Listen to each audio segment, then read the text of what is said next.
Hello friends, Radhe Radhe. कैसे हैं आप लोग? उम्मीद करते हैं कि अच्छे होंगे। दोस्तों, तो मैं आप लोग के साथ कुछ ऐसी बातें शेयर करने जा रही हूँ कि जो होता है अच्छे के लिए होता है। हमारे साथ भी जो हुआ है अच्छे के लिए हुआ है, और जो गलत हुआ है वो भी समझिए कि अच्छे के लिए ही तो गलत हुआ है। अगर गलत नहीं होगा तो कोई काम सही नहीं होगा।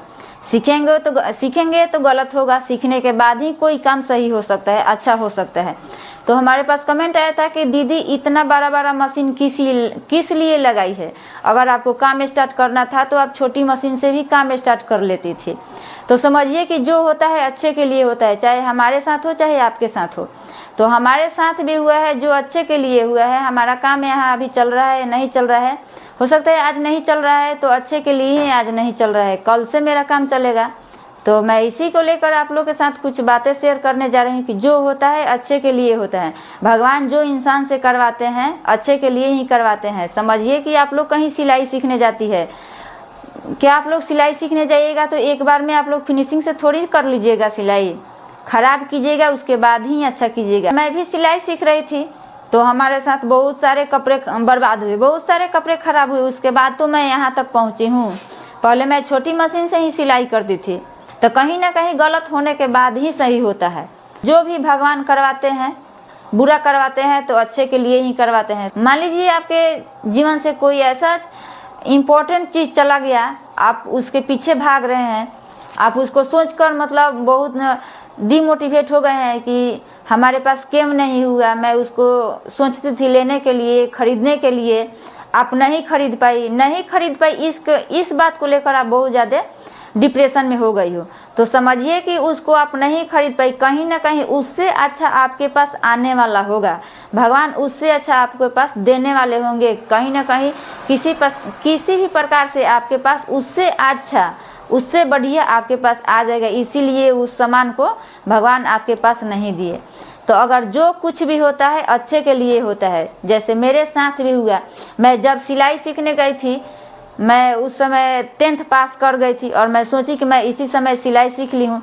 मैं लगभग वहाँ 15 दिन सिलाई सीखने गई और मैं वहाँ सक्सेस नहीं हुई। सिलाई सीखने के लिए मैं वहाँ सक्सेस नहीं हूँ। मैं 15 दिन जाने के बाद मैं वहाँ स्टॉप कर दी और मैं सोची कि नहीं, मैं पहले पढ़ाई कर ले रही हूँ तब मैं सिलाई सीखूँगी। तो मैं वहाँ छोड़कर जब मैं इंटर पास कर ली, इसके बाद मैं दूसरे जगह सिलाई सीखने गई और वहाँ जाकर मैं पूरा फिनिशिंग से सिलाई सीख ली। सीखने के बाद मैं सीखने के कुछ दिन बाद ही मैं अपना सिलाई करना स्टार्ट कर दी। तो जब मैं सिलाई करना स्टार्ट की तो हमारे पास जो भी कस्टमर आते थे तो कोई कपड़ा ख़राब हो जाता था तो कोई अच्छा हो जाता था।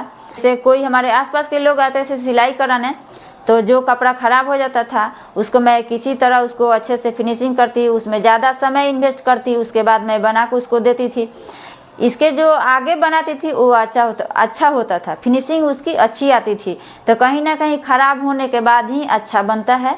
तो भगवान जो भी करवाते हैं, जितना मेहनत करवाते हैं, हो सकता है आपसे मेहनत करवाएंगे तो अच्छे कदम की ओर, अच्छे सफलता की ओर भगवान आपको ले जा रहे हैं। तभी स्टार्टिंग में बहुत सारी परेशानियां होती है, बहुत सारी दिक्कतें होती है स्टिचिंग करने में, उसको फिनिशिंग लाने में।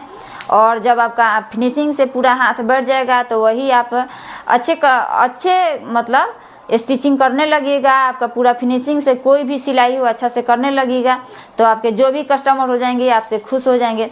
सबसे एक सरल तरीके से मैं आपको बता रही हूँ कि जो होता है अच्छे के लिए होता है। कैसे होता है? समझिए कि आपका एक बुटीक है, आपके पास में ही एक और बुटीक है और 5 कस्टमर है आपके पास सिलवाने के लिए। तो 3 कस्टमर आपके पास आ गए और 2 कस्टमर बगल वाले बुटीक के पास चले गए। तो आप भी 3 कस्टमर का जो कपड़ा दिया था स्टिच करने के लिए उसको अच्छे से स्टिच कर दी, और बगल वाले भी 2 कपड़े के जो कस्टमर जो स्टिच करने के लिए दिए थे वो भी बुटीक वाले उनको 2 मतलब कपड़ा वो भी फिनिशिंग से कर दी।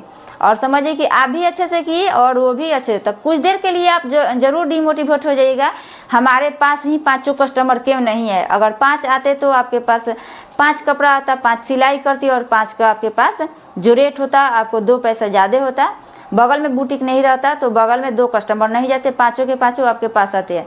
जब आप सिलाई कर लेती तो समझ जाइए कि आपके पास जो 3 कस्टमर आए थे और सिलाई का जो भी चार्ज हुआ और आपको अच्छे से देकर अपना कपड़ा लेकर चले गए, और बगल में जो कस्टमर गए थे, 2 कस्टमर गए थे सिलाई करवाने के लिए, उनके पास सिलाई भी करवाए और 2 सिलाई का जो चार्ज हुआ वो अच्छे से उनको नहीं दे पाए। तो आप 3 ही कस्टमर का सिलाई किए और आपके पास 3 कस्टमर अच्छे से सिलाई का जो चार्ज हुआ आपको दे दिए, तो आप 5 के पीछे क्यों भागिएगा?